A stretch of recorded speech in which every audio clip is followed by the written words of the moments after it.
ഇത് നമ്മുടെ വീടിൻ്റെ പിന്നാമ്പുറാണ്.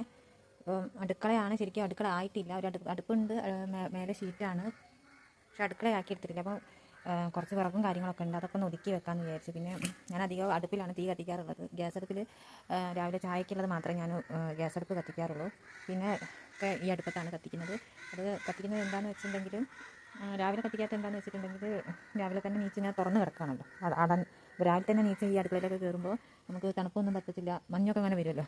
പിന്നെ രാവിലെ തന്നെ അങ്ങനെ കത്തിക്കുമ്പോൾ അപ്പോൾ നമ്മൾ വിചാരിക്കും അകത്തുള്ള അടുക്കളയിൽ ഗ്യാസ് അടുപ്പ് മാത്രമേ ഉള്ളൂ, അടുക്കളയിൽ അടച്ചിട്ട് എന്തെങ്കിലും കത്തിക്കാമെന്ന് വിചാരിക്കും. അതുകൊണ്ടാണ് ഇവിടെ അടുക്കളയൊക്കെ ആയി, നല്ല അടുപ്പൊക്കെ ആണെങ്കിൽ ഗ്യാസ് അടുപ്പൊക്കെ അങ്ങോട്ട് മാറ്റി ഒക്കെ റെഡിയാക്കണം. അപ്പോൾ നമുക്ക് ഇവിടെ നിന്ന് ക്ലീൻ ആക്കാം കേട്ടോ.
അപ്പോൾ അത് ഒരുവിധമൊക്കെ ഞാൻ വൃത്തിയാക്കിയിട്ടുണ്ട്. എത്രയായാലും ഇങ്ങനെയൊക്കെ വൃത്തിയാവുള്ളൂ കേട്ടോ. അത് പുറമേ ഒരു പണി തീരാത്ത അടുക്കളയെ കൊണ്ട് ഞാനിത് വിറകൊക്കെ കട്ടിക്ക് വെച്ചിട്ടുണ്ട്. ഇത് ചേരിയാണ്. ഇത് ഞാൻ വെയിലിപ്പം കുറച്ച് വെയിലുണ്ട്, അപ്പോൾ ഞാൻ ഉണക്കിക്കൊണ്ട് അത് ചാക്കിലാക്കിക്കൊണ്ട് ഇരിക്കുകയാണ്. പിന്നെ ഇത് വെണ്ണീരാണ് കേട്ടോ. ഇത് വെണ്ണീരെന്ന് പറയുകയാണെങ്കിൽ തെങ്ങിൻ്റെ ചോട്ടിലൊക്കെ ഇട്ടിട്ട് വേണം ഒഴിക്കാൻ, എന്നാലും അവിടെ ഒരു വൃത്തി ഉണ്ടാവില്ല. ഈ ചാക്ക് ഇങ്ങനെ കിടക്കുന്ന കാണുമ്പോൾ ഒരു വൃത്തി ഉണ്ടാവില്ല. അപ്പോൾ നമുക്കൊരു ഒഴിവിനനുസരിച്ച് വേണം. ഇപ്പോൾ മോൾക്ക് സ്കൂളൊക്കെ ഉണ്ട്, അത് സ്കൂളൊക്കെ കൂട്ടിയിട്ട് വേണം അതൊക്കെ ഒന്ന് ഒഴിവാക്കാം. അപ്പോൾ ഒരുപാട് ഒരു വൃത്തി ഉണ്ടാവും. അപ്പോൾ അത് അത്രയൊക്കെ ഉള്ളൂ ഇന്നത്തെ അടുക്കള ക്ലീനിങ്. എനിക്ക് ഒത്തിരി ഇഷ്ടമുള്ള കാര്യമാണ് അടുപ്പിൽ തീ കത്തിക്കുക എന്നുള്ളത്. പക്ഷേ നല്ലൊരു അടുക്കളയില്ല. അതുകൊണ്ടാണ് ഇപ്പോൾ നമ്മൾ ഗ്യാസ് അടുപ്പിൽ വെക്കുന്നത്. നല്ലൊരു അടുക്കള എൻ്റെ ഏറ്റവും വലിയ സ്വപ്നമാണ്. ഏറ്റവും നല്ല ഉണ്ടാവുമായിരിക്കും കുറച്ചുകൂടെ കഴിഞ്ഞാലൊക്കെ, പക്ഷെ ഇപ്പോൾ ഇല്ല. ഓരോ അടുക്കളയിൽ കാണുമ്പോൾ നമുക്ക് കൊതിയാവും. അത്രയ്ക്ക് ഇന്നത്തെ അടുക്കള ക്ലീനിങ്. അടുക്കളയല്ല കേട്ടോ, പുറത്തേക്കുള്ളൊരു ചായ്പ് പോലുള്ളൊരു സ്ഥലമാണ്. പക്ഷേ ഇത് ഭാവിയിൽ അടുക്കളയാണ്. അപ്പോൾ ഇത്രയൊക്കെ ഉള്ളൂ ഇന്നത്തെ വീഡിയോ. Thank you.